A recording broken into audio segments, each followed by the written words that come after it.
Hi there, it's Clive here again, and I'm back once more with some more cloud gaming stuff. And today we are looking at GeForce Now, which was officially launched this week. GeForce Now has been officially launched, and there's been lots of YouTube videos on it and people doing reviews of it. And as a big cloud gaming fan, I thought it is my duty to also do a review of GeForce Now. As you know, I'm a big fan of Stadia, and the reason for that is very simple. Because Stadia has shown me that cloud gaming works. There is no sense of lag or latency when I play Stadia, and I'm quite happy to repeat that for those that don't believe it. In my experience, playing Stadia is like a console-like experience. So on that basis, I know cloud gaming works, so I was very interested to see, as a cloud gaming fan, what GeForce Now has to offer. Now, I previously tested Project xCloud, Stadia obviously, the Shadow PC, and an earlier version of GeForce Now when it was in beta.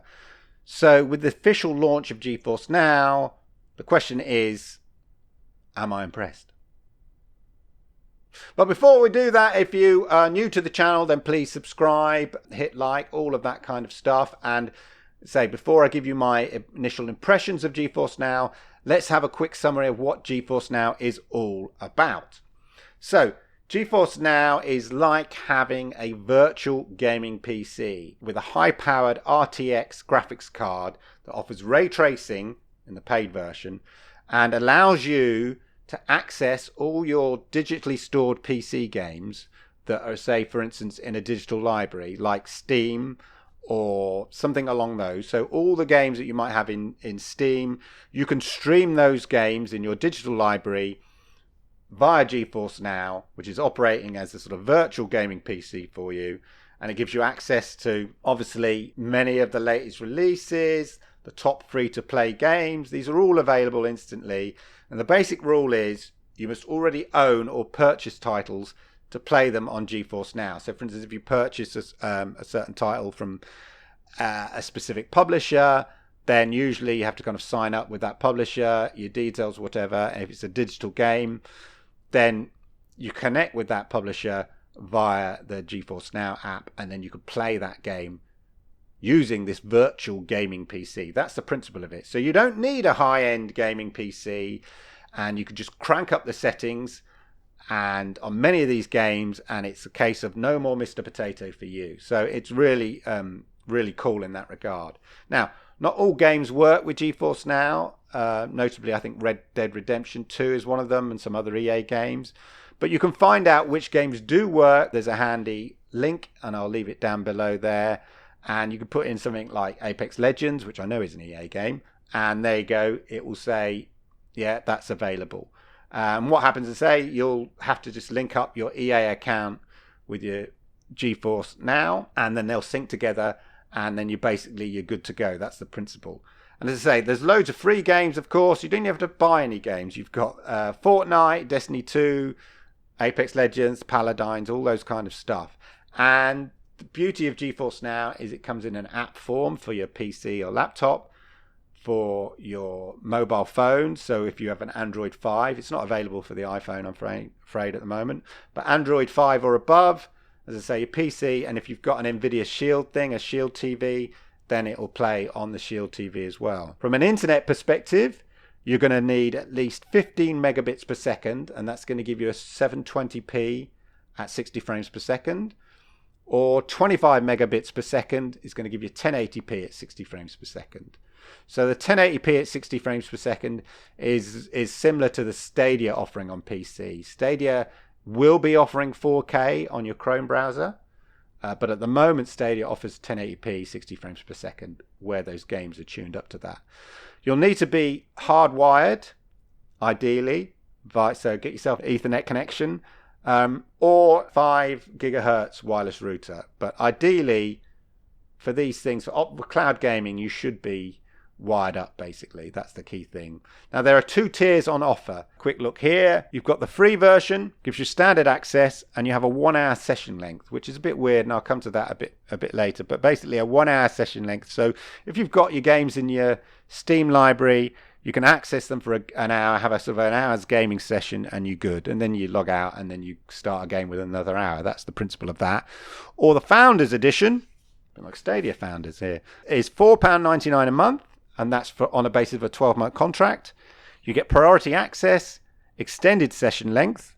Don't know how long the session length is, but it just says extended session length. RTX ray tracing on, and you get a free 90-day introductory period. So get in there quick, and you can try this for 90 days.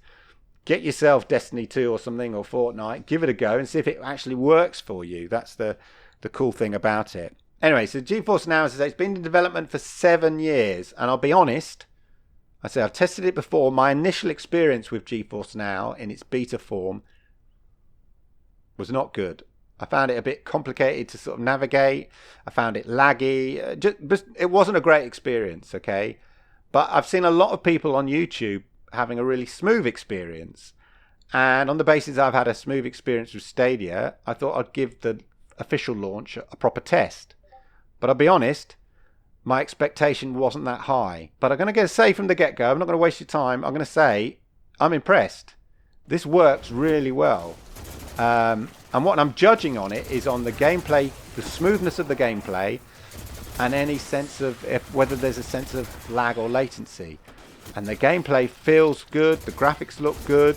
I mean, I know cloud gaming works because Stadia's shown me that, as I said before. But I just assumed that maybe tech-wise Stadia had sort of cracked it, as my experience on Stadia was better than that on xCloud and the Shadow and on the GeForce Beta. But this official GeForce Now, yeah, I'm super impressed. Like Stadia, it is buttery smooth. There is a lack of any sense of latency or lag, and that seems to be on a par with Stadia. The gameplay experience is good. It looks good. Yeah. Now, just for context, I'm playing here on an Intel Core i5 with an Nvidia GeForce GTX 950M. You don't need a powerful laptop. I mean, I'm just saying, giving you the context here. This is not a powerful gaming laptop. This is a sort of a proper entry-level laptop, and it's 5 years old, I find out. But GeForce Now basically turns this into a legitimate gaming PC. I don't have to get a gaming PC if I want to play PC games. I've got GeForce Now. The games play really well, and although I had a bit of a spotty network when I first tested it out, my network was busy doing other stuff, but I wanted to really test the boundaries of GeForce Now. It seemed to handle it really well. And I think what they do is they'd rather give you a more pixelated picture and maintain your gameplay than vice versa. So that helps with that smooth gameplay. So when you do have a spotty network, you might get a bit more pixelation, but your gameplay will remain smooth. You know, it manages that really well. And I noticed in the settings, for instance, there's a competitive mode, which tips the balance even more in terms of maintaining the gameplay over the picture quality. So it lowers some of the picture quality settings so that it maximizes the frames per second and the gameplay and the lack of latency, etc. So the image is sacrificed for the actual gameplay, and that you're not at a disadvantage in a competitive situation. So there is a setting. I have it set on balance, which balances that image quality and gameplay. But generally, I don't have an issue with my network and the setup. My laptop is hardwired with an Ethernet connection, which is the ideal scenario to get the best experience out of any cloud gaming experience. I've also connected my controller via the USB rather than the Bluetooth, so there's no lag or latency added in by the Bluetooth connection. And I'm getting 50 to 60 megabits per second on my broadband. So that's the context with which I'm testing it. And obviously I chose Destiny 2 because obviously I played that on Stadia a lot. I've also now recently played it on Project xCloud, so I can get a good sense of the game and how it plays. And I had no problem linking my Steam account with GeForce Now. It's pretty straightforward. Initially it's a bit fiddly, but not too bad. But once you've done it, that's it. And it's the same with any other gaming account that you have. Once you've linked it with your GeForce Now, it's fairly straightforward. The only thing I did kind of surprise me is when I went to download Destiny 2 or connect it and it said download to your C drive, I was like, but I don't want to download it onto my laptop. But then I realized all it was doing was interacting with the virtual PC in the cloud and downloading it onto the GeForce Now PC effectively. But it's just a thing to bear in mind when that happens. As I say, my initial thoughts are I'm really impressed with how well it plays. I wasn't expecting that, and it's only because my bar was set low on my previous experience, but it's very close to Stadia in terms of gameplay, lack of lag or latency. It plays really smooth. There's some pixelation now and then when my connection gets a bit spotty, but as I say, Nvidia focus more on that uninterrupted gameplay, so they will sacrifice that picture quality if they feel that, you know, gameplay is the more important element. But generally, I've not had an issue network-wise, and it's fairly smooth, and I'm sort of super impressed with how it first felt when I played it. Say the gameplay looks smooth, the colors seem to pop a bit more, they seem a bit brighter than on my Stadia, although I found the image quality slightly more detailed on Stadia. But it's to be honest, for the casual user, you know what, they don't feel or look that different. I mean, not enough to hugely dismiss one over the other. Yeah, on some Nvidia games, on GeForce Now games, you'll be able to put on the ray tracing and it's going to look amazing. But equally, when I look at some games that are delivering in 4K on my Stadia on the TV, say Metro Exodus, it looks, you know, amazing. And some of the Tomb Raiders look amazing as well on that. So, you know, without doing a hard analysis, just for general play, there's not much difference between the two. Let's just be honest. I mean, I'm not Digital Foundry. I'm not doing a forensic analysis. So the question comes down to, who's it actually for? Who is GeForce Now aimed at? I think if you're into PC gaming, if you're into the whole PC gaming ecosystem, you have loads of games in the Steam library, etc., or loads of games in your Epic account, etc., and all those sort of things, then GeForce Now is probably more for you. GeForce Now is like a virtual gaming PC, where Stadia is a virtual gaming console, as is obviously Project xCloud.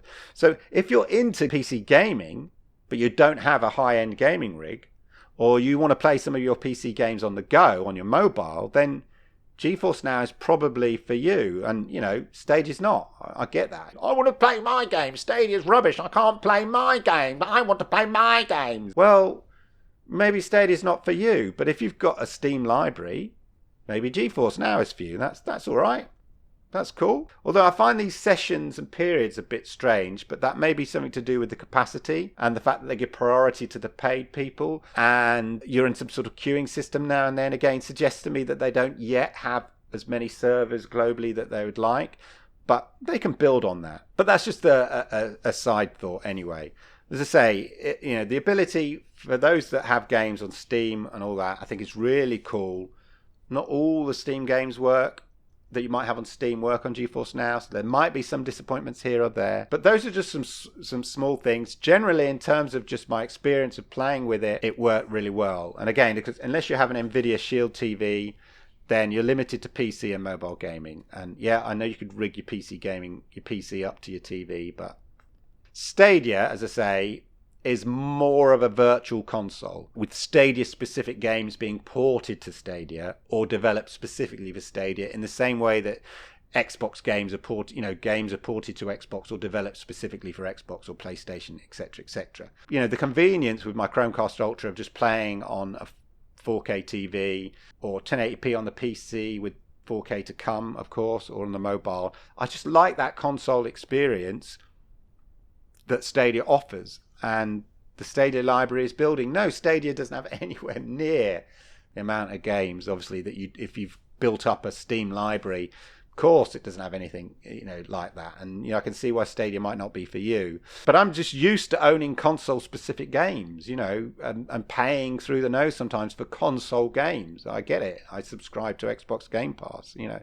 I don't have a library of games in Steam. But if you're a PC gamer with a big Steam library, as I say, I can see how this service is for you.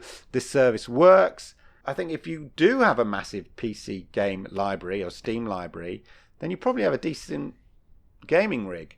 But I guess what GeForce Now, you know, if it's maybe not, GeForce Now may not be something for you if you have a decent gaming rig. And the same with, you know, if you are a full-on PC gamer with a high-end gaming PC, then maybe cloud gaming right now is not something you're interested in, but yet.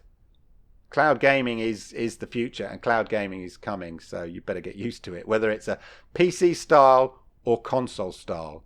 And it's not just me who thinks this. This is the GeForce strategy right now in terms of The general manager of GeForce Now, Phil Eisler, states, "We want to be the destination for PC gamers when they go to the cloud. If you're heavily invested in the Xbox ecosystem, might as well get xCloud. If you're heavily invested in PlayStation, then you might as well get PlayStation Now. If you're heavily invested in PC gaming, you might as well get GeForce Now." That's what makes sense to us. So that's who they're aiming at. They're specifically aiming at PC gamers who have an existing PC gaming library. And all the complaints about Stadia, about not being able to take your games with you, etc., this GeForce Now is for those people. It's not trying to compete with the likes of Project xCloud or Stadia. It's targeting a very specific segment of the overall cloud gaming pie. And cloud gaming is here, as I say, just like music, just like films and TV, gaming is going to be delivered by the cloud. So you better get used to it.